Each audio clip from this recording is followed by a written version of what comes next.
Hi and welcome to Art Club for February. I'm Anna Brewster, I'm an artist over in East Devon, and today we are going to be doing Art Deco. So I've got a bit of a soft spot for Art Deco. It's been about 100 years since this particular art form was developed, but it is still incredibly popular now, and you'll have seen examples all over the place. We're going to be making a panel today. Could go for floral things, could go for geometric shapes, but I'm going to take you through it step by step. All you're going to need is some paper, some card, something that repels paint, so wax crayons, ink, something like that, and some watercolour, gouache, whatever you've got to hand really. I'll put up an ingredients list, but let's get going.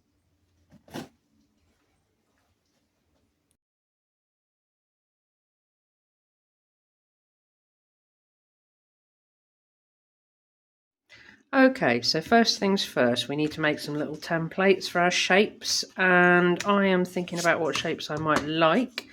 So I think we might go for maybe a circle. So what I'll do is I'll just find something circular, which conveniently I have a lot of ink bottles about, so that will do very nice. In fact, let's just put that one here, and all you're going to do is you're going to draw around it.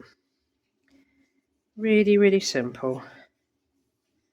You could have several different sizes or shapes if you wanted to.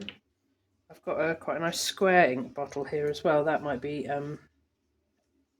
square ink bottle with rounded corners. That's quite an Art Deco sort of shape. I suspect actually these particular ink bottles have looked like this since the 1920s. So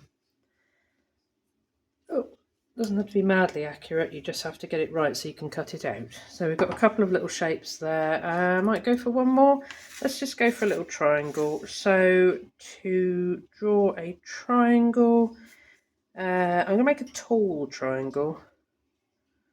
So I'm going to make it I'm working in inches. This is a very old ruler. 2 inches across, and I'll just mark the halfway point so that I can go up from there. I'll make it 2 inches tall, and then I should be able to just draw in the other bits, knowing that I have got it right. There we go. That should be enough. I might fiddle with some of these later. The other, no, let's roll with this. Let's see where we go, shall we? This is a voyage of experimentation. Now, when you are doing this bit, you're drawing with a pencil. Draw quite lightly because you're going to want to put ink or paint or something over the top of this. So, seeing we've gone a bit old school and I'm working in inches, for anyone watching this on the continent, I mean the other continent, who still uses inches, we here in Britain like to switch randomly between inches and centimetres just to make life extra confusing. I don't know if we're the only country that actually has a ruler that has both on. Possibly. So I've made it 5 wide, and I'm going to make it 10 tall. So it's a ratio of 2 at 1. You know, all my words are deserting me at the moment. It's half as wide as it is tall. Let's just go for that, shall we? There. If you know you want to put it in a frame or something, or onto a greetings card or something like that, just measure it out beforehand. It doesn't really matter what size you make this. Right. Okay, so we've got our shape now, and then what we're going to do is have a little bit of fun. So I've got these shapes, and I am going to start. I'm imagining a plant, really. This is because I like plants, as you may have gathered by now. I'm imagining a plant which maybe has some flowers. Shall I go for flowers this shape? That could be quite fun.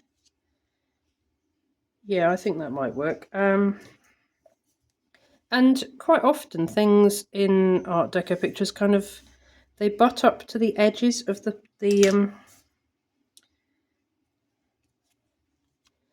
I'm going to make that go on top of that, I think. That might be quite nice. So if that's the halfway... So I'm going to put that there. And this is going to be one of my flowers, like a trumpety sort of flower. And I'll just draw that on. There we go. Let's put little marks so I know where the halfway point is. And it's all very geometric, so I will put, it's all about the angles and the, I'll just put some little halfway marks on that one so I can see roughly where my flowers are going to be. Shunt that up to there, that will go there. I haven't really got a plan in mind for this, I'm just having a bit of a play. And what I'm going to do is I'm going to use these circles to make the top part of the flower. So you can see that works. They look like little ice cream cones, don't they? That's not quite what I was going for, but it's fine. I'm going to decorate these with some nice things happening a bit later. Where else should we have? We'll have another one. I'm going to have it coming kind of curving down, so the last one is going to be down here. So I'll have another one. That one can go right off the edge of the page. Let's make that one go right off the edge of the page. Sometimes they're incredibly symmetrical, these patterns, but I'm not going for completely symmetrical today. I'm going to go for a little bit wonky. If you can imagine, if I was going to make this symmetrical, what I would probably do, and then there's going to be a, I'm thinking about it as like a, oh, is that going to work? Probably. Yes, I think it will be fine. So that one's going to need its little circle, and the last one I might have as a bud. How am I going to do that with this? Well, I'm going to put it about here. I'm just not going to draw it so big. Draw it half the size. There we go.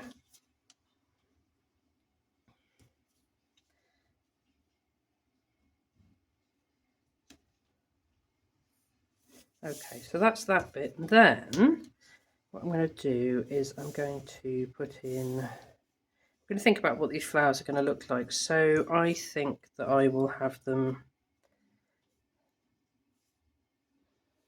I'm going to use this line. Oh, lightning outside, that's even better. Marvellous. Maybe like that.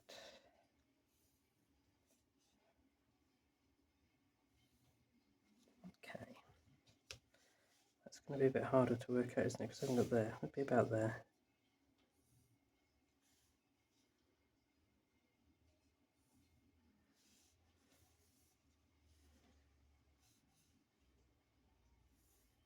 Okay, right, there we go. Another one. And this little guy here, so just sketch them in roughly there. And we're gonna have, I'm gonna have a plant.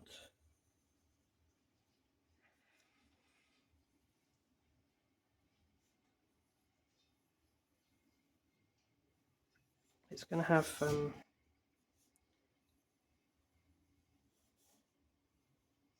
I'll put it like that. That's gonna be coming out to that one, and then it's gonna come down here and round. So that one's gonna go off like that. This one's going to go off like that, and then it's going to curve. So I'm just drawing it in roughly for now. And then what I will probably do is put a few leaves in as well. So we've got a stalk, which is going to go down to, and I'm going to make that kind of go out so it looks like it's a plant. There we go. And then we'll have some leaves. And what should we do with the leaves? That's a question. No, I'm going to draw those freehand. I'm going to try and stick to one shape. So they're going to be a,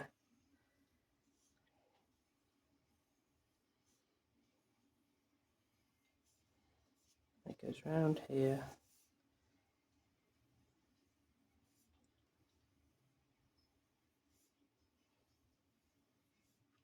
Not quite as geometric as I had intended, but never mind, it's the idea that counts. Okay, and that's going to have a little curve on the end. I want to get this curve more. Now, at the moment they do look like ice cream cones, but this is not what they are actually going to be. So they're going to have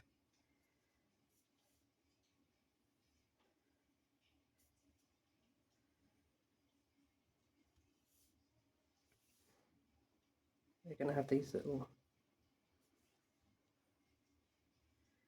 flower things, stamens, that's the word I want. There we go. And then I'm going to just shape these bits. So that's going to come around like that, that's going to come around like that, and that's going to come around a bit like that. So they're going to be quite stylised. Do I want them like that? Have I got a rubbing in mind? No, I have not. I'll get one out. I've changed my mind about that already. Yeah, I don't like that. I don't think that's going to work. So let's just rub that out. I think we'll have we'll have them coming out like this instead. We've got this. That's better.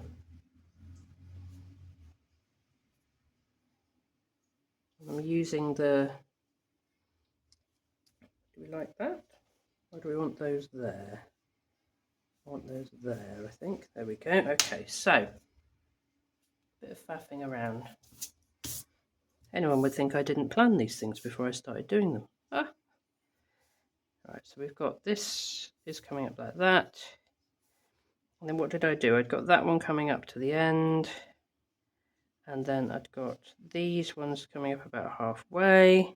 Whatever you're doing, the thing with this particular style of drawing is you want to try and be consistent. So if you've got, where do these go up to the edge? They do. If you've got, I say be consistent, then I draw it completely differently. Okay, let's try again, like that. That's better. Oh, it looked a bit weird. Those go up to there. There we go. Okay, that's nice. This is why we draw lightly, because right, let's put that one in. So that one goes to about there. That's going on. So we've got these cup-shaped flowers, and I've got my little petals going on here. Put that one to there, that one to there. These ones come up about halfway, and then those ones went up a little bit higher, didn't they? So that's about there. That's about there. Okay, goody, goody, good. Right, that one is not going to have, that's the little flower.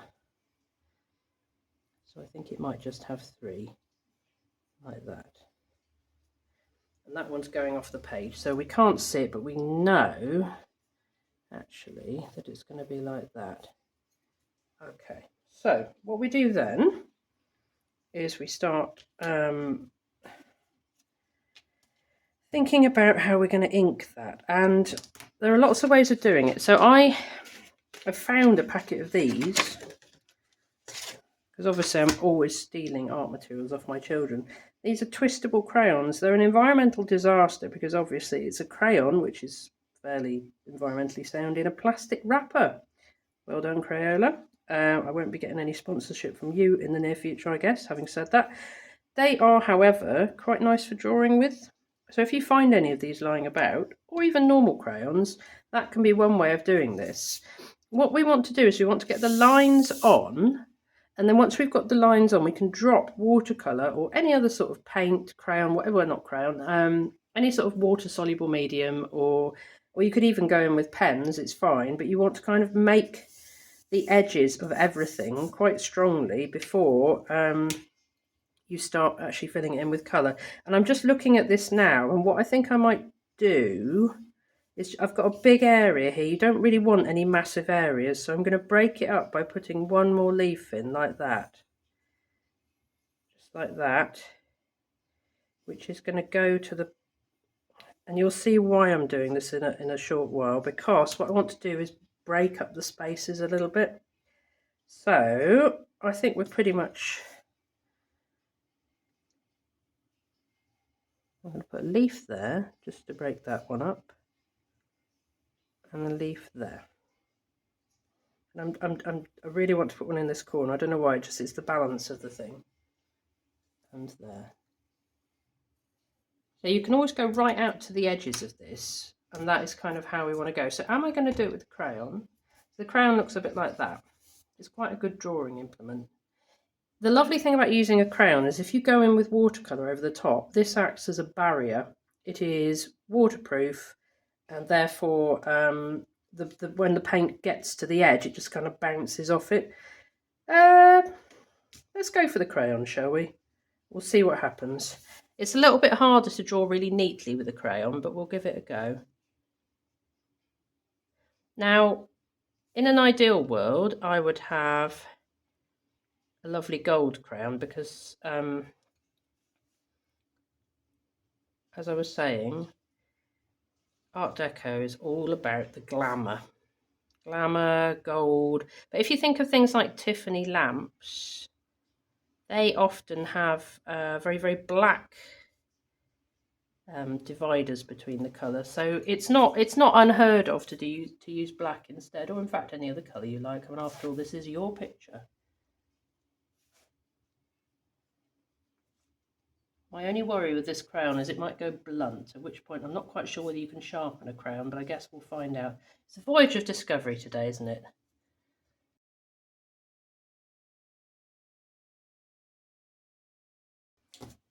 Okay, so now I'm just going to put the edge around.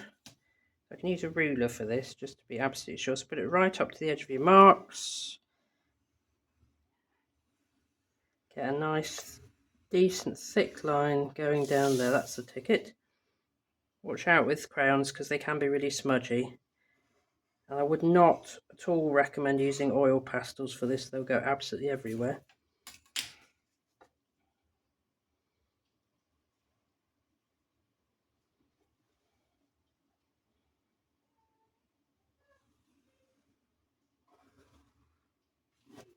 One more.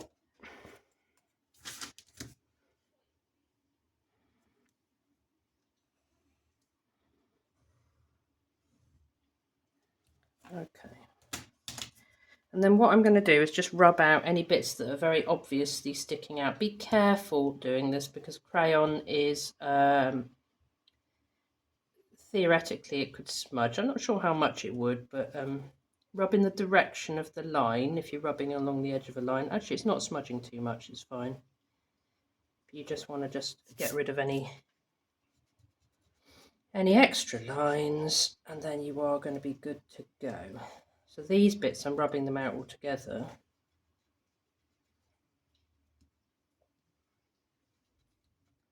But I'm left with this lovely geometric shape. It's all based on circles, triangles, squares. I mean, really, you could make any shape you liked and just work it from there. So you might make like a lovely petal or a leaf shape and then just use that, maybe even in different sizes all over your drawing. You're just using them as guides so that you end up with things the same size. Actually, that's rubbing out really far better than I thought it might. Hooray! Good news, everyone. Okay, so we've, and that one. And that one. Okay, so we're ready to go, she says, spotting another bit. No, that's definitely it. Right, okay, ready to go. Let's go and get some paint out. Okay, so our goal here, and I'm still finding bits to rub out, is to create a flood of colour to go in between these bits. Now, there are some rules about flooding things like this with colour, which is, if you're going to say paint that area there, by all means paint that area, but don't try and paint this one next to it straight away, because if you do that, the chances are very, very high that something will bleed, the colour will get across. This wax will act as a barrier, but you have to be a little bit careful because it's not completely impervious. So what I'm going to do is I'm going to choose some colours for this, and there's all sorts of colours you could go for. There's sort of two schools of thoughts on this. Sometimes you find that you get a lovely sort of range of, say, all the pinks or all the oranges, something like that. And then if you think about if you're more of a kind of a bright, bold person, you could go for red and blue and green, very, very vivid primaries. There's two ways you could tackle this. I'm going to spend the next 2 hours just rubbing bits out on this, aren't I? I can see this coming. Right, now I'm going to, not anymore, no more rubbing. Off we go. Right. So what you need to get a nice even coverage here, and this is my little palette I'm using today, just for a change. You can see how dirty it is.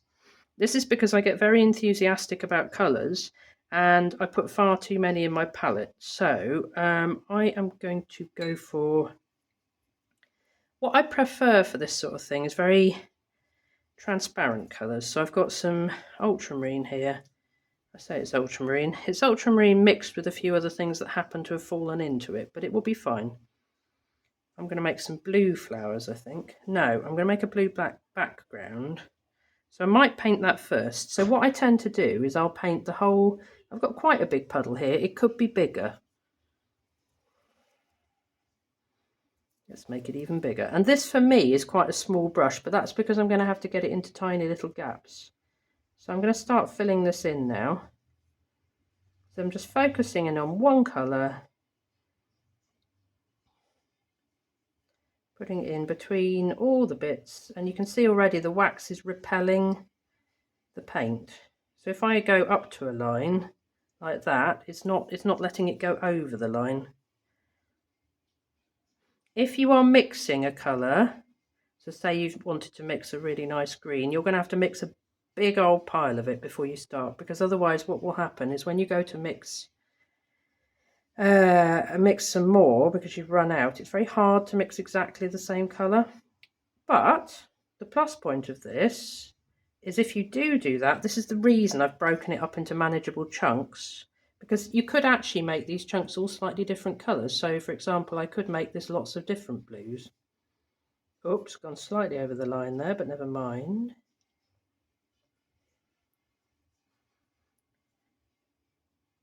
And now I've also done the stupidest thing in the world. Clearly I'm not very awake this morning because it's still quite early.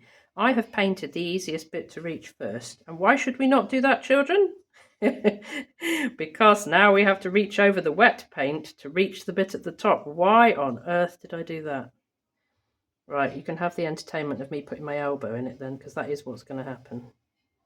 Or what a sensible artist would do is turn the whole thing upside down, but that's going to be a lot harder for me to do because I have balanced all my art materials on it, so you get a nice picture of what I'm doing. I'm just going to carry on painting that. You see, I can go right over that line though, and it just kind of goes bloop and repels it. Mix up a little bit more. Got a bit of a thing about ultramarine. I think it's a very 1920s colour. It's very no, I am going to have to turn this. I can't possibly do that. Let's just turn it round. I think people often forget that you can do that with paintings. Don't make life difficult for yourself. Don't reach over things if you can avoid it, because you will end up putting your elbow in it. Okay. That's going to need a little bit there, a little bit there.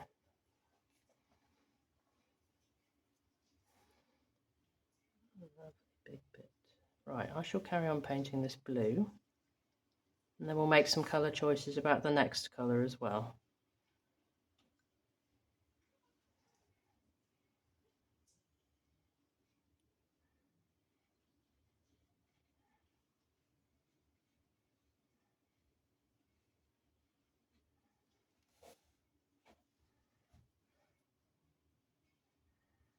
Right, so our blue is mostly dry. I say it's mostly dry. If you've got time to let it dry completely, I absolutely would. I'm going to put in the leaves now, and as you can see, I've actually pruned the piece of paper, so it's a little bit easier for me to turn around. To make the green for the leaves, I'm going to go for quite a turquoisey green. Now I've already got blue on my palette, so to make the whole thing hang together really nicely, I am going to grab some yellow, a random yellow, which is already a very dirty yellow, and we're going to bung some of that in. That's quite a nice funky green. It's a very these are all very transparent colours, so they give a kind of a stained glass feeling to them. A lot of watercolour is transparent. Yeah, am I going to be able to... Oh, I'm not going to need that much of this actually. So what I'll do is I'll start with the really big ones, and I'll work my way down to the smaller ones. Probably not green enough actually. Maybe it should have been... No, we'll roll with it. We'll roll with it. But actually a more kind of emeraldy green would have been even nicer. Am I going to be able to get that down there? That is a very narrow gap. Very narrow indeed. There we go. What I didn't bring to work this morning was my glasses. Oh, look, it's bled. Naughty. So if you get a bleed happening, which I have there because I was a bit giddy and went in too quick, it is not the end of the world.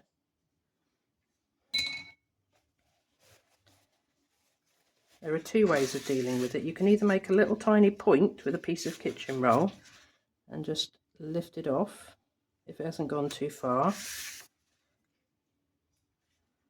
If it's gone a long way, or like here, it's kind of it's affected the paint. Oh, there's another one.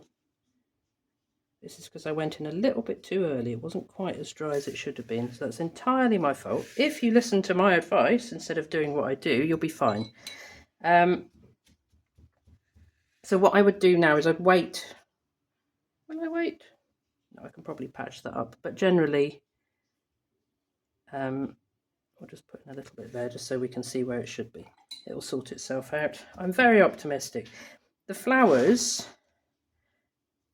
so we've got green, we've got blue. Opposite of blue on a colour wheel is orange. Opposite of green on a colour wheel is red. So I think a kind of a rusty colour might be quite nice for these. Rusty colours. I've got some orange here, which is quite rusty. I'm not sure it was originally that colour, but something else got dropped into it. And so that is kind of, that would be quite nice. Just looking at it, you can always test it on the side. Does that work? Is that fun? I like that. Yeah, I like that. And then you can just drop it in, and I can go right over the lines here because I know I want the whole flower the same colour. That's looking nice. And then the only bits left to do after this are the little bubbles on the flowers. And I am tempted with those to go a little bit off on a tangent with those, because I could go for a yellowy colour, I could go for a lot of colours, but I do have on my palette some gold. I'm not sure it's going to be gold enough. I might have to find a gold pen instead because it's some, whoops, that was nearly exciting. This paint, so basically it's gold gouache, but it's very, very dry. So whether I can animate it sufficiently that it will actually paint is another matter. Let's have a look. Have I got anything that would work? No, we'll go with this, it's fine. So I get that little touch of luxury going on here. And gouache is very much like watercolour, so it should, when it hits the wax, be repelled.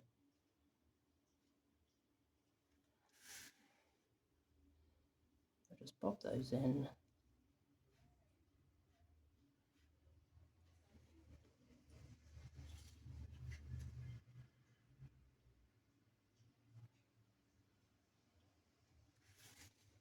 Last few ones, not going to mess it up now.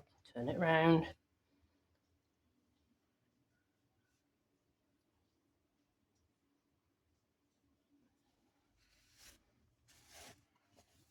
Okie dokie. And there we are. We've got a little Art Deco panel there, bringing a little bit of exciting colour to a grim and dreary day.